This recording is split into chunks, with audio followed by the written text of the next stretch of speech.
Hey everyone, it's Kai. And Lafayette, and this is The Theory of Living.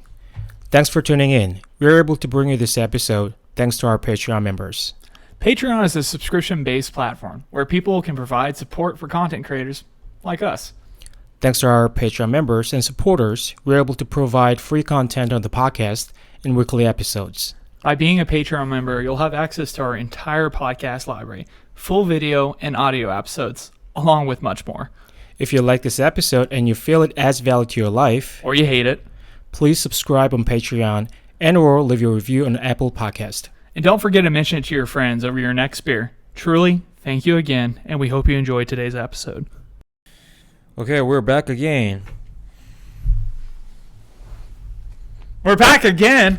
Yeah. I thought we were going to switch it up with the intro. Right. We're going to be more fast-paced, more hot, more scaling, you know? We're going to do what all the popular people do. Mm-hmm. We're going to hit you with that intro. Real quick cuts, some nice music. Yeah. Before you know it. Sounds all good. No, I mean, we've thought about this, but, you know, we just don't really care about the formality of all the podcasts and, you know, almost looks like, you know, news program, you know, like we don't really care about those. Yeah, we're not news anchors, right? We're not. And, you know, but that doesn't mean that we don't appreciate you guys and we don't respect you guys. It's just that the formality is not for us and really has nothing to do with the type of contents that we're delivering. So there has to be a bit of informality to exchange the ideas. Right. That's why we have the intro right before this. But if you have any suggestion for a good opening, please let us know. And an important announcement for this week is that we got a couple of new patrons. Yeah, really appreciate you. Yeah, very to appreciate both of you guys. Mm-hmm. I mean, not guys, but one was definitely a woman. We made a fatal mistake right there. We just assumed gender. It's just an expression, you know. It's better than y'all. Appreciate y'all. Use guys, you know. We appreciate you. Right. We teased this on this last episode, but we're talking about death today. Could be very deep subject, but regardless, we're trying to have meaningful conversation. And that's the whole point of our podcast, right? Mm-hmm. We're trying to have meaningful conversation about a subject. Yeah, very differing subjects. Because life is complex and made of multiple concepts and ideas. Right. So, yeah, you know, interviewing the idea essentially and then sussing it out and trying to figure out what applicability it has. Is it serving us? Have we been thinking about it wrong? Right. What can we do differently with these ideas, and how do they actually apply to our living and our lifestyles? Right. Because if they're unapplicable, then are they really worth maintaining? Absolutely. So that's what I meant by meaningful, right? We need to learn from our discussion. We need to gain something from discussion to enrich our lives and enrich our daily days. I'd like to start with the fact that we're talking about other concepts as well today, because death is not alone. It's a sole subject. I mean, we can isolate it, but it is not so meaningful if we just solely focus on death itself, right? Because death is obviously opposite concept of life. To say that to die is to be no longer alive, you know, it'll be meaningful to talk about the nature of life a little bit before you know, go into death. I think it's essential. You need some type of comparing, right? To arrive to the definition, you have to compare death to something that's what we would often describe as the antithesis of life. So I would agree with that definition. So basically what it is to be alive, and therefore what it is that death ends. Yeah. Right. Cessation of living. That makes sense. So is life simply a collection of events or experiences or something's history, right? I mean, we can look at it from different angles, but this alone is a vast subject to explore, right? So we're not really diving into this for this episode at least, since today's topic is death, the opposite concept. So we're going to just look at some of the notable views among many as our precursor to the discussion today. One of the many notable views, one is life is a property. So this may sound really alien to a lot of people. What do you mean by life is a property?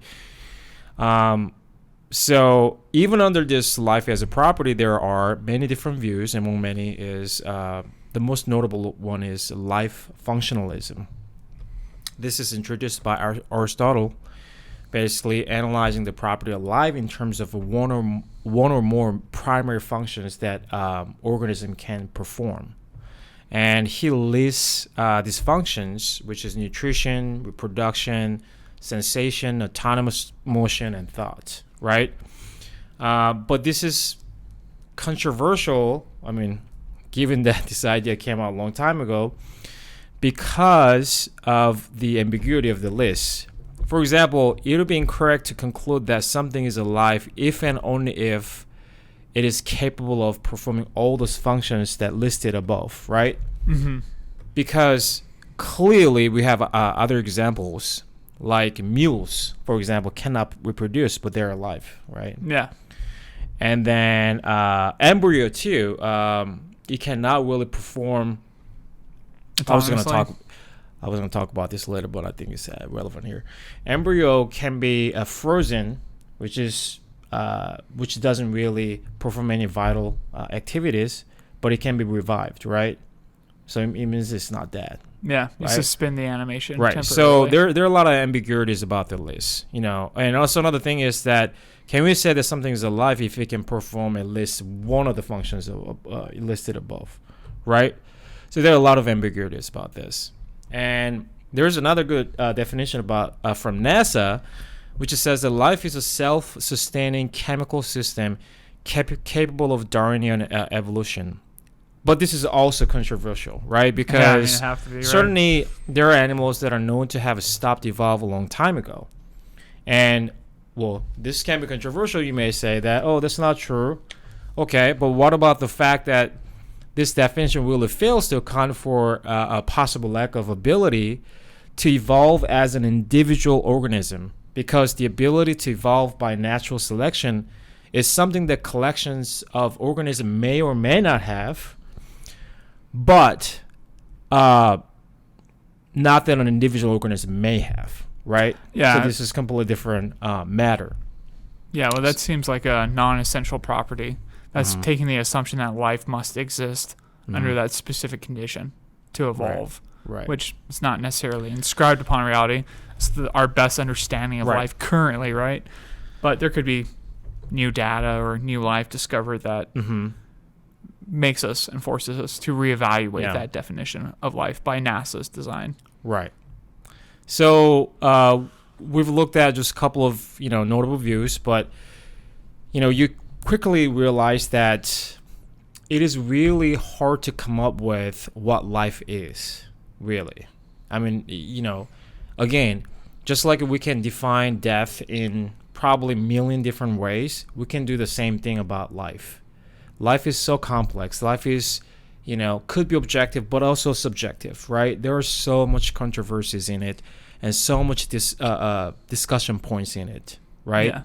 So I feel like we, are forced to really realize that it is maybe not important to really understand or come up with a objective definition of what life is or death is, right? I think we should look at it from a different point of view, Yeah, I mean, these concepts and the definitions change based on which field of study you're in. So for the philosopher, the death is more, or it's a less detailed explanation of the cessation of certain processes in the body. Right. If you're a medical student or in the medical field, you would define death differently. Right. And again, if you're in a specific social group, you would define death perhaps differently. Or in a more extreme case, living, right? The act of living could be living up to a certain value or specific standards. So you can commit deaths by not living up to certain standards if you're in that frame of reference or in Right. that socio group, or sorry, not socioeconomic group, but that ideological group of people. You know, if you're in a gang, right, to be living is to be in accordance with that value system. Right. And when you step out of that value system, that's like one step closer to death and dying. Maybe in a non-literal sense, but in a metaphorical or ideological sense, then yeah. Yeah. True. So, you talked about earlier doctors, how they define death. And that's more like, that's a little bit different, right? I think that's having a criteria for death, right? Yeah. And that's a little bit different from define death, Yeah. right? And that's important for a practical reason, right? Because otherwise you're not going to be able to, or those medical professionals won't be able to, solid criteria to determine whether or not death occurred, right? So if you don't have this standard, it'd be a wild world, right? Right. We have to have some type of mostly agreed upon definition.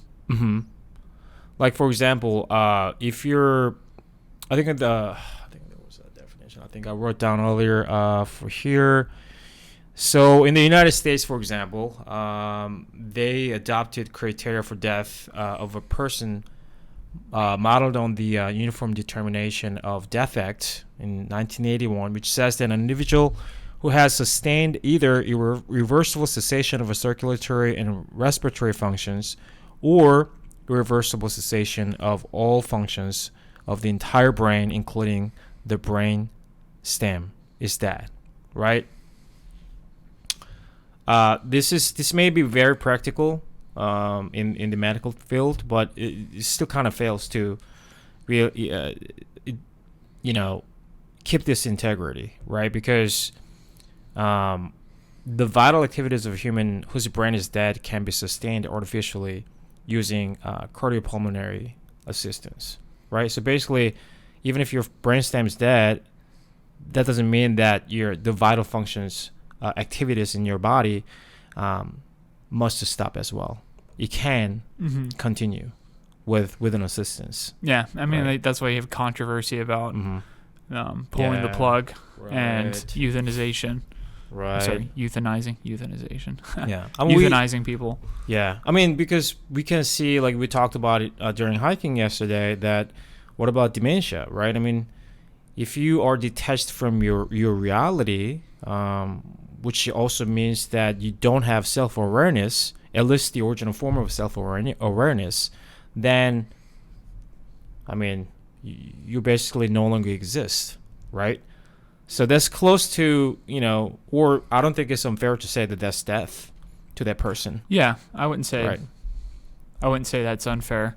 I mean, their experience is so drastic, and since you lose your memories, you have nothing really to compare it to. Yeah. So your identity is kind of bound in memory in a lot of ways and experience. Right. And the way you can engage with those past experiences. Yeah. Like your body's still going to act in a specific way in accordance with those experiences because it has an effect on chemical structures, physical structures, things within the body. Like that's the power of experience. Right. But without understanding why you have those structures, it's kind of hard to have an idea of who you are and why you became the way you became. And again, that's not to say that those are actually the reasons you became who you are or why you are.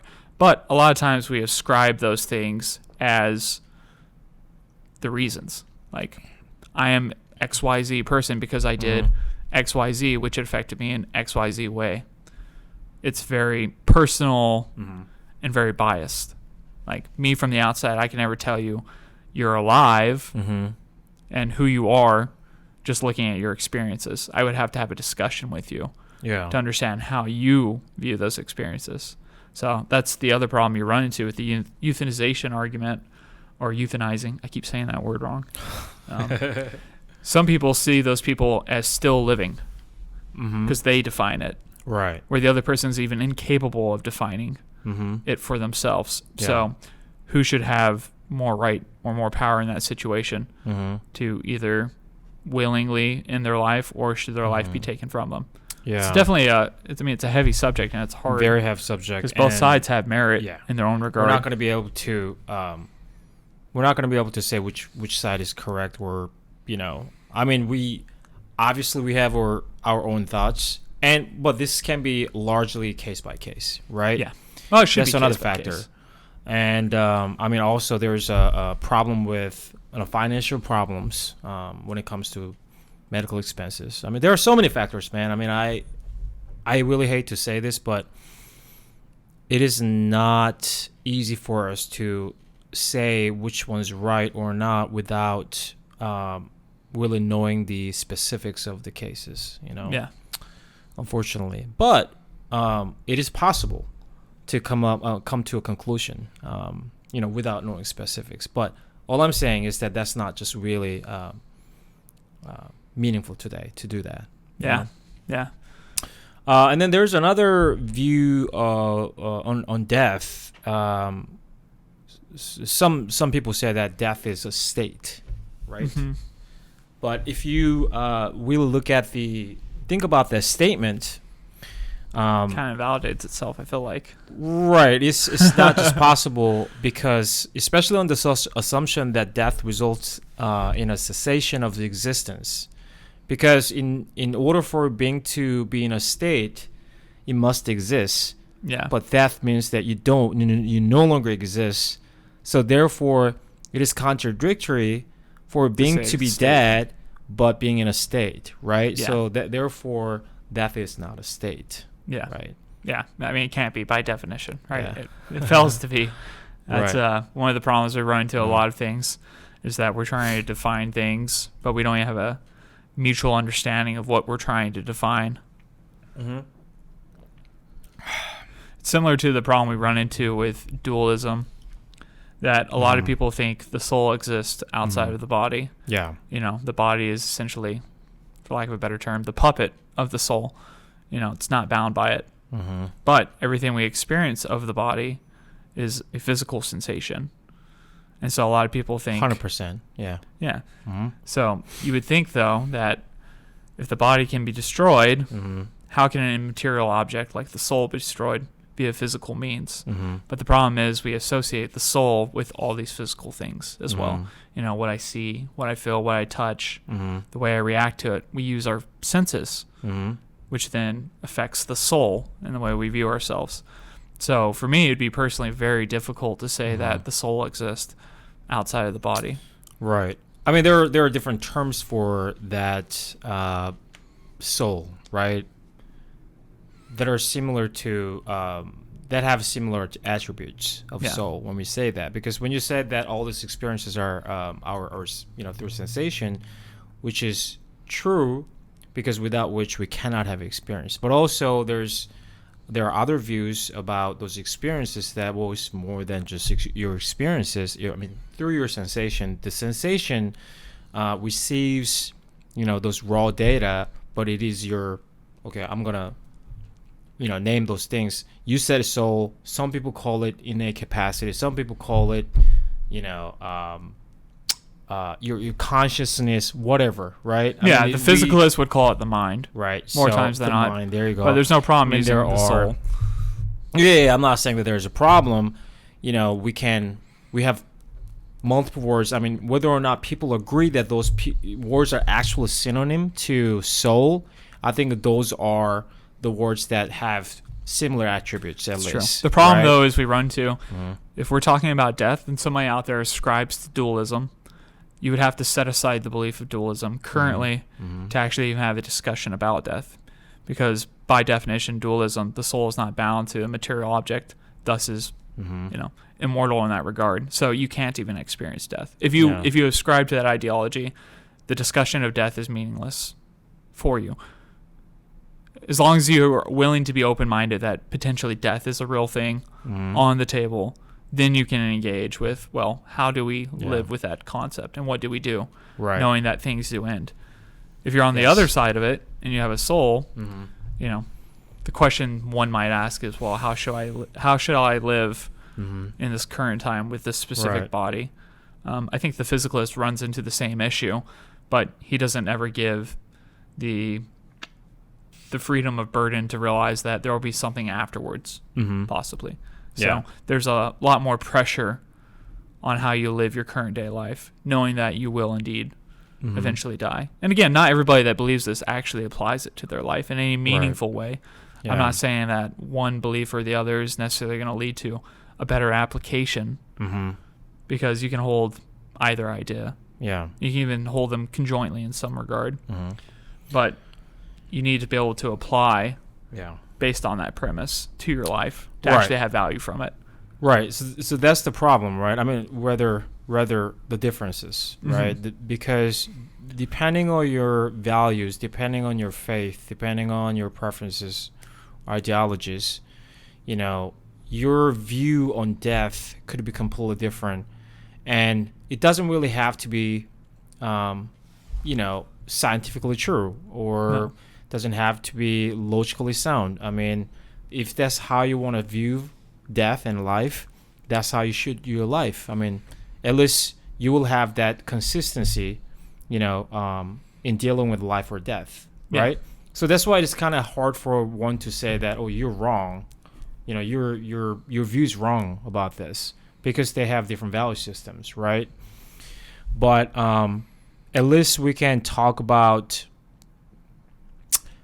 why it is important, right, to have this discussion, right? I mean, why do we even talk about that? Whether or not, you know, you talked about consciousness and, you know, soul, whether or not we can experience something after death, we cannot prove it, right? I mean, and that shouldn't really affect how we live, whether or not there is afterlife, whether or not there's something that we can experience after our death.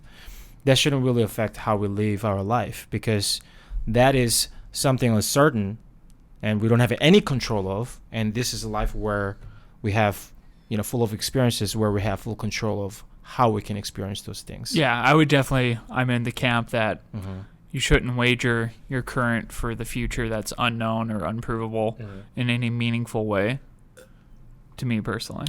Right. But again, that takes experience to arrive to that conclusion. It's hard to not to talk about really religion, tiny bit, but faith is a different matter, right? Faith is a completely different matter. Yeah, because that seems to affect people's lives a lot, right? I mean, very in a serious way, like how they live in this life. Yeah, right? And then that faith is also bound to their belief system and the value system, whichever religion or spiritualism they ascribe to. Then I would then make the argument if the faith is true or not based on how well they can live up to said standard or value system. Yeah. You know, to me, if you're in true accordance with that faith and that belief, then your actions are going to reflect that in conjunction with your words. Yeah. Which we just don't see a lot of times. We also see that on the other side, though. Yeah. People that ascribe to the ideology that there is nothing after life, now is the only meaningful thing, but they live completely meaningless and empty lives. Yeah. By all accounts, as far as you can look at from their words in comparison to their actions. And again, that's not largely to fault of any people. It's very hard to live up to your words and your value systems. Yeah. Which is why you shouldn't so readily jump and accept any value system. That's a lot of pressure to put on yourself. Right. But eventually we will have to, right? You will. I mean, that's part of the life that along the journey you challenge a lot of ideas, and that you eventually establish your own value system, right? Hopefully, if you're one of the few lucky. That's true. Hopefully, but because the value system can give you different directions for your life, right? Or it can determine how you should do your life, right? Because without which, you're, you know, it's almost the same as say that you're like a zombie, right? You're just living by reacting to inputs, right?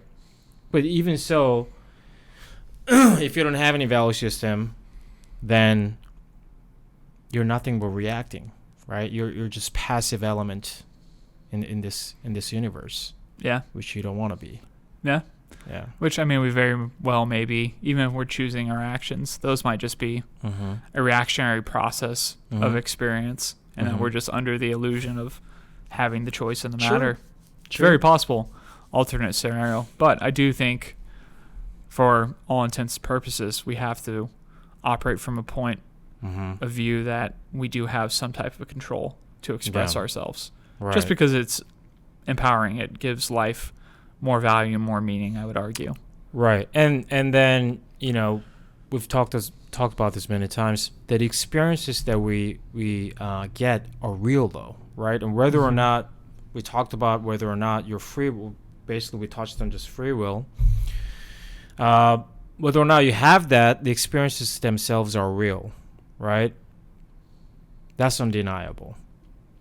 We're doing podcast here. This is real. We're recording it. This is real. Whether or not we believe that we chose to do this, which could be true, which may not be true. Maybe we're just influenced by this value system that we have, that were created by, we think, by us, but it was just simply input or a result of inputs externally. We don't know. We can prove that only because we share a lot of values, and within the language system, it's just hard to prove that every ideas that we have are genuine. Yeah, right? Very difficult. It's difficult to prove. But at least, these experiences are real. And I like to think that life is full of experiences, So I was going to touch on this a little bit. Whether or not...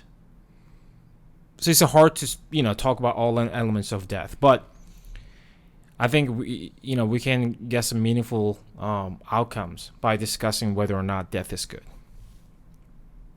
Is death good? Good or bad, right? Good or bad? Oh, interesting. So, hedonism, Epicureans, is one of them. If you look at, try to answer this question, whether or not death is good or bad, according to hedonism, whose virtue is pleasure only, hedonism, you can go either way, right? On the grounds that pleasure or pain, for this matter, lies in sensation, then death is the beginning of the end of, or complete absence of sensation, right? So in that sense, it would be bad because you no longer experience anything, right? That part of which could be pleasure, which is the virtue of, which is the virtue of this hedonism. Then you can say that, okay, death is bad because you no longer have this pleasure, which only comes from experience via sensation, right?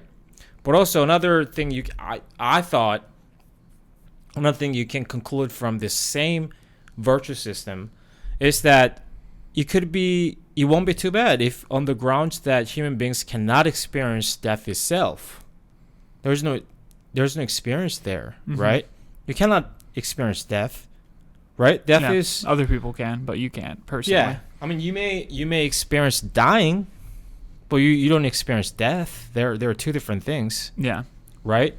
So, since there's no sensation, meaning a lack of experience, one cannot have neither pleasure nor pain. Whether or not a person experiences his or her death, that is not itself an experience. Right? Yeah. For example, I can do sparring with someone. That's my experience. I experience sparring, but sparring itself is not an experience. It's sort of like experience versus content. Yeah. It's an idea. It's a concept. I can climb. I experience climb, but the climbing itself is not an experience, right? So in that sense, it's not too bad, right? Because you're not experiencing death anyway. Yeah. Right? So what's the point of, whether or not this is good or bad according to the virtue of, pleasure or pain, whatever, right? Yeah. Yeah, and again, we don't even know if death actually exists. We know it exists in a rough form of an idea. Like, we're no longer able to perceive those individuals in the way we perceived them before. Yeah. So somebody famously like Socrates, who, was sentenced to death and then chose to drink hemlock as part of his punishment, mockingly said, not mockingly, but to the people around him, he said, "To fear death, gentlemen, is no other than to think of oneself wise when one is not, to think one knows what one does not know." Yeah. I think that's spot on. We cannot know what occurs after death. So to put a value judgment on it seems almost like a moot point. To call it good or bad, you're basically claiming to know something you absolutely cannot know, 110%. But we do this constantly and consistently, and I don't think it's inhuman to put values on death. I would say it's extremely human to put a value system on death, because it's a change. It's when things change. Yeah. And we're very uncomfortable with large, drastic changes most of the time.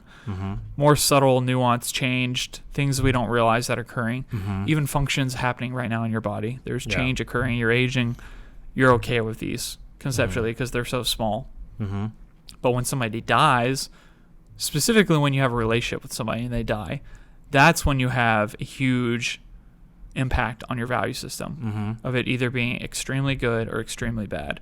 But when somebody dies that you don't know, for the most part, most people, I think, have a detached view of it. They might say that's sad because they know in their value system death is sad or negative, whatever. So they'll just say it's bad. But they don't communicate in any meaningful way that actually shows they care. They're almost just virtue signaling to remind other people, yes, death is a bad thing. And again, it's something none of us will escape, ever. Yeah. And so I think that's the fallacy of most value systems when surrounded with death. Right. And that's why I think Socrates, what he did was, elegant in that way, even though it was suicide. Right. And, that's based on our inability to perceive anything after death, right? Yeah.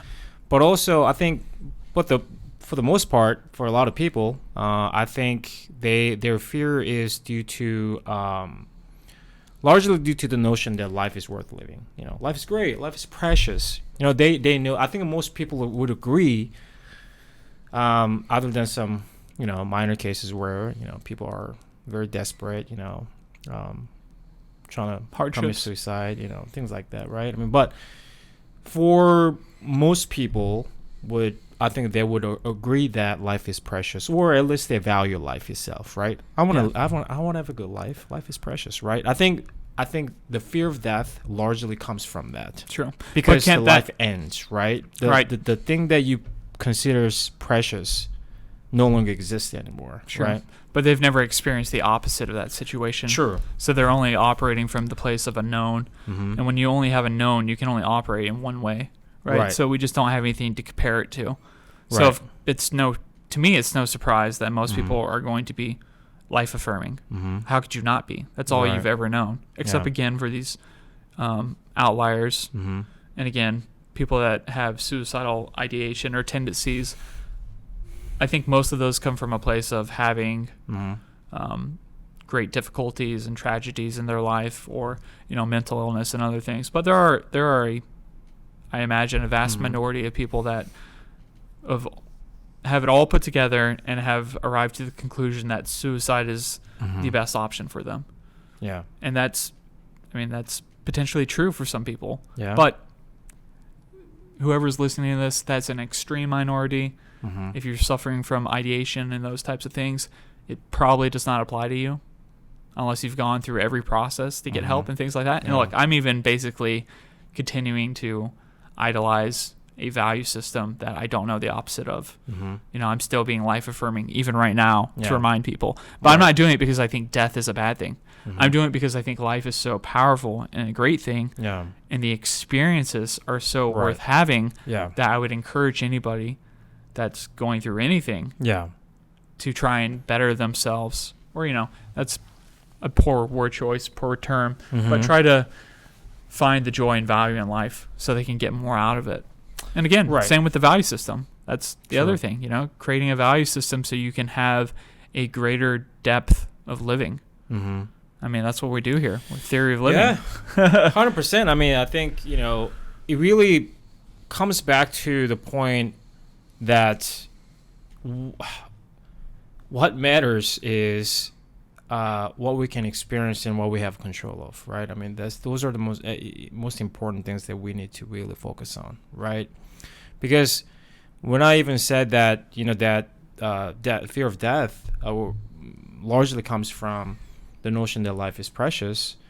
I mean, you can argue that then, can I just intentionally make my life worse, just bad and full of evil, so that my death's gonna be, I won't have that fear? I mean, yeah, maybe. And I think that's probably the case for some people, I mean, who are suicidal severely, right? That their life is just not meaningful to them anymore. Yeah. That to them, death is the only solution, right? Yeah. So in that sense, at least it's logically consistent. But I'm not saying that that's what one should do. Yeah. Obviously, I'm not saying that. But just because we understand the fear of death comes from that notion, is it even possible conceptually that we do the opposite so that we can succeed at eliminating the fear? I mean, is it possible? I mean, personally, I think that the expression of these negative values or positive values in this way is mostly people refusing to accept that death is an absolute. I think people do this in the opposite way, where they live very passively, adapt the normal 9 to 5, the normal cultural, historical context of what happiness should look like and should be for their time period, and live out that life. And to me, that would be a philosophical death. Yeah. You're dead in that situation because you essentially are just reactionary. You're living everything everybody's told you. Yeah. Same with the other people that take the opposite rebellious approach. If they're only doing that to rebel against the norm rather than they've chose their value system, it's just the other side of the same coin to me personally. So I think you can express it both ways, while also I think you can have life affirming and create your own value system, and that can be expressed both ways too. I mean, there's people that have done horrendous things, serial killers, that absolutely have no fear of death because they're living their life in a meaningful way to them. Granted, I would say these are extreme outliers, again, conditioned by society, civilization, and different things, so they can express themselves in that way. Yeah, but even so, that could be a very relative term when they say that when they claim that, I don't have any fear of death. Yeah. That could be a very relative term. Yeah. Right. But I would argue there's probably a bit of truth there, because even people that do amazing, wonderful things, a lot of those individuals don't have a fear of death. So they're unrestrained in that regard. They can actually express themselves to the full degree. And yes, obviously the serial killer, the sociopath, the psychopath, whatever they are, they're the extreme antithesis of life affirmation, right? Where the guy that's going in discovery and creating things, he's the extreme positive of life affirmation, right? Still the same coin, just vastly different expressions. But to me, still, both those people are more groundbreaking than somebody who's just doing what they've been told or have never challenged or thought about that. I would still give more reverence in regard to those individuals, even the ones that have done like crazy things, because it takes a lot to do crazy things. Yeah. Not that I would personally, because that's, again, not with my value system. I would say most people that have fallen to the antithesis of the value system probably arrived there from a very difficult life. But even what we were watching the other day, you can find out explanations of why people ended up where they are. And you start to realize, oh shit, they're like, where they're coming from, I'm not very far. I can totally understand how they arrived to the conclusions they have about life and why they do what they do and why they've done it. And you feel real empathy for those people, even people that have done horrendous things. We're talking about the anime? But just in general, I mean, you see this thing displayed throughout time numerously. Yeah. Which I think also helps, though, allow our values and our ego to be more accepting of other people. When you realize that you were one misstep or just thinking things slightly differently, and you could have been that person. You literally could have been that person. I think that ability for us to of ours to be empathetic for those who don't seem like having making good decisions or more accepted decisions, or I think come from our understanding that nothing's really absolute, right? Yeah.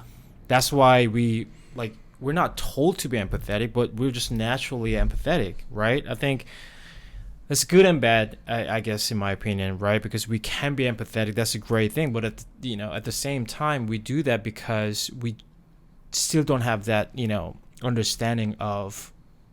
better understanding of what really that means, Yeah. I mean, I almost feel like, though, we're naturally inclined to, again, empathize with people because we understand that things do change. It's like a fundamental thing ascribed in the universe as far as we're aware.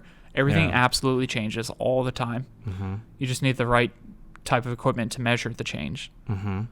So I think that's why we're so ready to adapt new ideas. We're ready to adopt new things because we understand fundamentally, of course there's new ideas and of course there's some merit just because things change. Right. When you try to say things never change, that's when you run into like strong ideologies, people that can do, potentially horrendous acts and things like that because they're set in their ways and their ego is bound to the idea that these are permanent. These are set in stone. These are like fundamental qualities of the universe. And when those become values and ethical systems, then it becomes very easy to say, I'm right, and I'm going to exert punishment on those that do wrong based on my value system. But you have to, again, deny the fundamental quality of the universe that change is real. Things are not absolute. Yeah. And I guess that's the conundrum we run into with that. But speaking on the terms of death, have you had any, you and I, both lost our friend Steven, who's like a brother to us in a lot of ways. So we've experienced death very personally, hands-on. Right.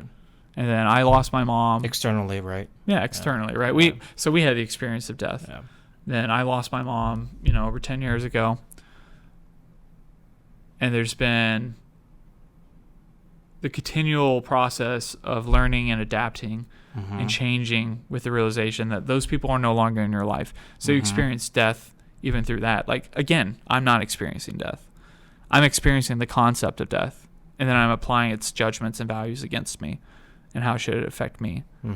So I think how we view death has a huge impact on how we live our lives. Because if it's something we think that we really 100%. should fear and be afraid of, most people would say that, yet they do nothing to live their lives any differently. While it seems the people that say death is nothing to be afraid of somehow find the courage to live an authentic life.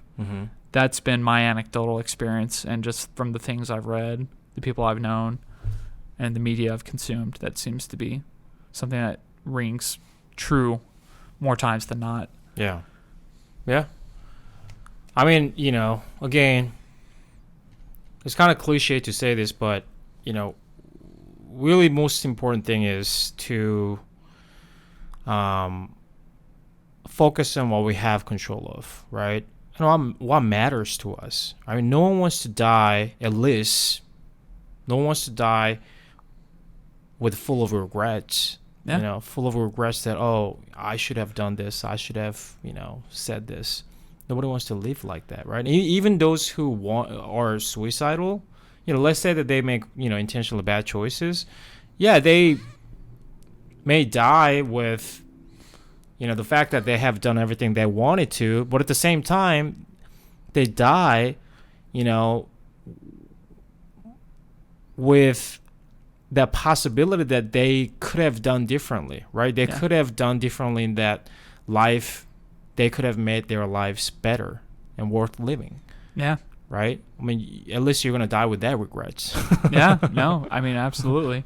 I think a lot of people, though, that have a fear of death or think about death are living in a state of regret because they're not taking action in their day-to-day moments to be living the life they want, which leaves room to think about death. Yeah. because in some way you're committing an intellectual death by not living the life you believe you should be living. Exactly. So yeah, you're very aware of death as a concept, but you seem to forget that it's literally happening to you right now.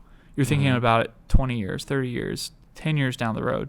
You're thinking about that death, when really you're experiencing it right now by choosing not to change your life and engage in what's meaningful to you. Yeah. Or at the very least, create something meaningful to you. To me, that's the real death. It's like the Ernest Hemingway quote. Yeah. You know, he says, a cowardly man dies 1,000 deaths, or dies the death of 1,000 paper cuts, but the brave only die once. Yeah, something like that. Yeah. Which is beautiful, because I really do believe that's incredibly true. When you compromise your value system, and I mean compromise in the sense of disregard, blatant disregard, total inaction, total antithesis of your value system, and behave accordingly in that way, that's when you really experience death. Yeah. I think that's death. Yeah. And I think that should be feared far greater than the cessation of life. Yeah. That's the way I feel about death. Right. I mean, that's why we're doing this too. I mean, you and I both can agree on those terms to a certain level, maybe not 100%, but well enough that we take action in our lives. Right. And that's what I would want any of this message to do for somebody out there listening. I'd propel you into action. I don't know, man. I don't really have a fear of death when I'm living my life the way I feel like I should be living it. I really don't. It doesn't. Right. Even when it crosses my mind momentarily, I think about it. I'm like, I'd be fine dying right now. I'm doing what I'm passionate about. I'm choosing to express my will upon the world. And dying doing that? Hell yeah. What a great death. You know? Right. I'm not worried about it. Yeah, I mean, very similar to me too, that first of all, I do not have, at least in a meaningful way, I don't have fear of death because I don't really correlate what happens in life with what happens after death. You know, I just really don't correlate them. I don't think they're not consequential. Well, obviously, it's not a religious view. I mean, completely opposite to religious view because they are correlated, right? Yeah. Whether you say consequence, what happens after death is consequence of what you do in life, right? I mean, that's most religious views, including Egyptians too, right? The death. Their value is determined by their virtue in life, basically, and that's why the mummification, and then that determines like how luxurious the mummification becomes and all that, right? But isn't it funny too, though, because the soul and the idea of this immortal thing, isn't that just to skirt the realization that death exists? Yeah. You know, like it's something so conceptually hard to grasp. We come up with the idea of the soul or some form of immortality. Yeah. Just to bypass this process that's, in my opinion, completely meaningless. And I say that as somebody who's gone through tragic loss. I'm not saying loss is meaningless, but I'm saying the death of the individual is mostly meaningless. Because you get the experience of them through the time you spent with them, which then has a direct impact as long as you're willing to be conscious and think about it in your everyday life. And like they continue to live on in that way. Yes. You know, like the impact is not lost. It echoes through time. Yeah, so their existence is in different form now, right? They no longer exist physically, but they do exist in your mind. Yeah. Right? I'm saying if you're struggling with somebody's death, to me at least, that's what you can do. You can carry their flag in your life. Yeah. And that can be a much more powerful experience than, don't get me wrong, you're going to cry, you're going to weep, you're going to have a hard time. But if you stay in that forever, you've basically died with them. Yeah. What a horrible thing. They would never want that for you. Yeah. You know, you definitely don't want that for yourself. Right. You know? So you got to see the good in almost every situation when it's applicable and when you can, and continue to be life affirming and not die in those small moments, even when you're experiencing death. Yeah. Death of a loved one, death of a friend, death of a concept. Like, be willing to let go of these things, even conceptually. because they can add such value to your life when you're willing to adopt and adapt new ideas. Or people, friends, family. Yeah, I mean, pets. Definitely really contemplating these ideas of death and life can be life-altering, man. I think I really recommend everyone to do the same. Think about it, because that's going to really force you to look at your life, right? Yeah. In that sense, I think it's really meaningful and productive, because you can guide yourself in your life in a better way, right? Than just, again, we've talked about this many times, but just to live your life in a imposed way, right? I mean, you don't want to live it like that, right? Yeah. And one should have his or her very core value system. It may change, it can be adjusted, but you should always strive for establishing those, concrete value system for yourself. Otherwise, you may not, you could be shakeable in hardships and, in bad situations, right? I mean, completely. that's the correct way to, maybe I shouldn't say correct way, but that's a way to live your life. Yeah. Right. I think it goes back to the concept that Lee wanted us to mention. Memento Mori. Remember your death. It's just what it means. Translates to. Right. Just be aware you're going to die. It's also why we have such huge imagery, skulls, the Grim Reaper, things like this. These are supposed to be memento moris. Yeah. Reminders that you inevitably will die one day. And again, it's to remind you so you can live life right now. That's the purpose. Not to scare you, not to make you fearful. Right. Not fearful in a way that paralyzes you. Maybe fearful in the way that reminds you time is ticking. The moments are short. Right. I must live for now. Yeah. It's like the Dead Poets Society, right? Right. Yeah. Carpe diem. Right. Seize the day. Seize it right now. That's all you have. Yeah. Everything else, it's an illusion. The future's not guaranteed. Yeah. That's custom. We only think the future is going to occur tomorrow because we experienced it yesterday. Yeah. We experienced today knowing yesterday that tomorrow might come. Yeah. We're not guaranteed it. But we so quickly adapt and accept a fundamental aspect of reality is that tomorrow is guaranteed. Yeah. Like the future actually exists. Right. But it doesn't. Right. It doesn't. It's just a concept. So be reminded the only thing you have really is right now. Yeah. This very moment. The moment you're listening to this. Yeah. Sure. We're 51 minutes in. So I think, is there anything more you want to talk about? Nothing particularly. I mean, we're starting a 3-day fast today, so. Yeah. I mean, so far so good. It's not that bad. The first day is the easiest one, honestly. Are you hungry? No. Yeah. I mean, we don't eat at this time anyway. We don't eat till way later, so. Right. But, yeah, again, life is full of experiences that you choose to have, right? So, go out there, get some good experiences, and, live your life autonomously, right? Yeah. That's another thing. And here's the cool thing. If you're worried about the future, as long as you act in every moment to the value system you decided upon that's valuable, the next moment's going to reveal itself, and you'll be more capable in it. Yeah. You don't have to worry that much. Just start living it out, and things fall into place. Yeah. It's amazing. Yeah. 100%. All right, guys. All right. I think that's it for today. Take care. We'll talk to you later. Bye. That's this week's episode of the Theory of Living podcast. Thanks for listening with us. We are Lafayette and Kai. Don't forget to join us next week for another episode. And if you'd like to help support us, we have a Patreon page where you can subscribe for exclusive content. Also, please share it with others who you think may find value in our discussion. Leave a rating, a review, and please subscribe to the podcast. Thank you again. See you next time.